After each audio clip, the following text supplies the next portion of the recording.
Hey everyone, and welcome to Smart Tutor. Think about the stuff you have at home, things you totally trust, right? Well, today we're going to look at how two of the most common things out there, a simple pain reliever and an invisible gas that could be in your house right now, can turn into silent killers. Let's get into it. So how can one of the most common pain relievers in the entire world become a deadly poison? I mean, it sounds kind of crazy, right? You get a headache, you pop a pill. Millions of us do it without a second thought. But what happens when you take too many? How does that trusted medicine suddenly turn on you? Well, that's the mystery we're unraveling today. Okay, before we get into the nitty-gritty, just a super quick thing. If you're into these kinds of deep dives, do us a solid and hit the like, share, and subscribe buttons. It's a huge help for us here at Smart Tutor. Oh, and hey, we've got a WhatsApp channel. If you've got an idea for our next explainer, drop it in there. We really do love hearing from you. All right, back to it. All right, so let's start with a name you definitely know, acetaminophen. You probably know it as paracetamol. It's everywhere, in pretty much every medicine cabinet on the planet. We trust it to knock out a fever or get rid of a headache. But here's the thing, it has a secret line you can't cross, a point where it goes from being your best friend to your worst enemy. So where is that line? Well, an overdose officially happens when you take more than 7 grams, or to be more precise, 150 milligrams for every kilogram of your body weight. And that's all within a single 24-hour period. That's the magic number, the one that separates a safe, helpful dose from a really dangerous one. Okay, so once you cross that line, it's like a war breaks out inside your body. And the main battlefield? It's your liver. I mean, this organ is your body's main filtration plant, right? And all of a sudden, it is completely under attack. And here's the crazy part, the real plot twist. The acetaminophen itself isn't what's doing the damage. No, it's what your body turns it into. When your system gets overwhelmed trying to break it down, it creates this toxic byproduct, a metabolite. And this is our villain. It's called NAPQ. Now, your body isn't defenseless. To fight a villain like NAPQI, you've got a superhero waiting in the wings, glutathione. Seriously, think of it as the liver's personal superpowered bodyguard. It's this master antioxidant, and its whole mission in life is to hunt down toxic stuff like NAPQI and take it out before it can hurt anything. And usually, it does its job perfectly, no problem at all. But in an overdose, the whole system just collapses. First, imagine the normal, safe roads your body uses to process the drug. They get totally jammed up, like a freeway at rush hour. They're saturated. So all that extra paracetamol has to take a detour, a really dangerous one, through something called the cytochrome P450 system. And this detour? It's a factory for our bad guy, NAPQI. It starts pumping it out in huge amounts. Our hero, glutathione, rushes to the scene, but it's just outnumbered. The NAPQI is relentless, and eventually, the entire supply of glutathione is gone, wiped out. And with the bodyguard down, NAPQI is free to just go on a rampage, attacking and killing liver cells. You'd think a battle like this would be obvious, right? But it's not. There are no alarm bells going off. Instead, the poisoning creeps up on you in stages. And the first stage, well, it's terrifyingly quiet, which turns this whole thing into a frantic race against time. And this is what makes it so dangerous.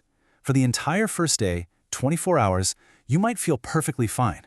Maybe a little sick to your stomach, but that's it. Meanwhile, inside, your liver is literally being destroyed. The really scary symptoms, like your skin turning yellow or getting confused, they don't show up until day 3 or 4. And by then, the liver damage is at its absolute peak. If you don't get treatment, this can lead to death in just a matter of days.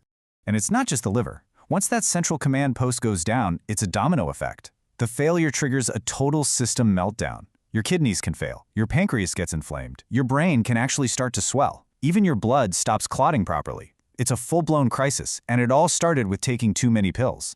But it's not all doom and gloom. There is a way out. Science has given us a really powerful antidote that can literally stop this destruction in its tracks. But you have to get it in time. And the strategy is brilliant. It doesn't fight the poison. It rearms the body's own defense forces. So who's the hero coming to the rescue? It's a compound called N-acetylcysteine. Let's just call it NAC. This is the antidote. But, and this is a huge but, timing is absolutely everything. If doctors can get it into your system within 8 hours of the overdose, it works incredibly well. After that 8-hour window, its power starts to fade fast. So how does this stuff work its magic? Well, NAC is smart. It launches a 3-pronged attack. First, and this is the big one, it's basically the building block for our hero, glutathione. So it gives your body all the supplies it needs to crank out a new army of bodyguards. Fast. Second, it helps redirect any leftover drug back onto those safe pathways we talked about. And third, it jumps into the fight itself, acting as an antioxidant to protect your cells directly. Pretty cool, huh? Yeah, NAC is definitely the go-to treatment. Plan A. You can get it through an IV or just take it orally. Now, there's a plan B, an alternative called methionine. It works in a similar way, helping the body's safe routes, but it's really only used when you're in a remote area and just can't get your hands on NAC quickly enough. Whenever possible, doctors are going to go with NAC.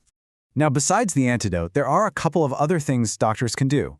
If you get to the hospital super fast, they might give you activated charcoal. It's like a sponge that can soak up any of the drug that's still sitting in your stomach.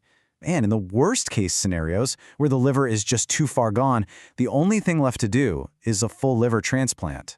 So with acetaminophen, the danger is all about how your body breaks it down. But now we're going to pivot to a completely different kind of silent threat, one that attacks you from the outside in. We're talking about an invisible, odorless gas, carbon monoxide, CO. And you'd be shocked at how common it is. I mean, just look at these numbers. When you break down the major air pollutants by volume, carbon monoxide is over half of it, 52%. That's wild. And it comes from anything that burns fuel. Your car, your furnace, a gas stove, a generator, which just goes to show how this stuff is all around us. Okay, so what makes it so lethal? It all boils down to one single number, 220. That's how much more attractive carbon monoxide is to your red blood cells than oxygen is, 220 times stronger. Think about that. If both are available, your blood is going to grab the carbon monoxide every single time. It doesn't stand a chance. So here's what happens. You breathe in CO. It immediately jumps onto the hemoglobin in your blood cells, and it creates this new molecule called carboxyhemoglobin. Now, the best way to think of this molecule is like a broken-down delivery truck. It's taking up space on the highway, but it's not carrying any cargo, in this case, oxygen. And as more and more of these broken trucks clog up your system, your tissues and organs start to starve for oxygen. You're basically suffocating from the inside out. And when your body is starving for oxygen, you'll see effects ranging from a simple headache all the way up to a racing heart, coma, and even seizures. So what's the treatment? Well, it's straightforward and incredibly urgent. Step 1, get the person out of there, away from the gas immediately. Step 2, make sure they're breathing. Keep their airway open. And step 3, blast them with oxygen.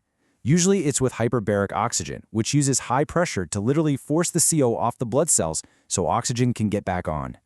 So there you have it, a pill in your medicine cabinet and an invisible gas in the air. Two everyday things that can be incredibly deadly. Which kind of leaves you with one big question, right? What else is in our homes, in our everyday lives, that might have these hidden dangers we just don't know about? It's a good reminder to always be aware of your surroundings. That's the first step to staying safe. Thanks so much for tuning in.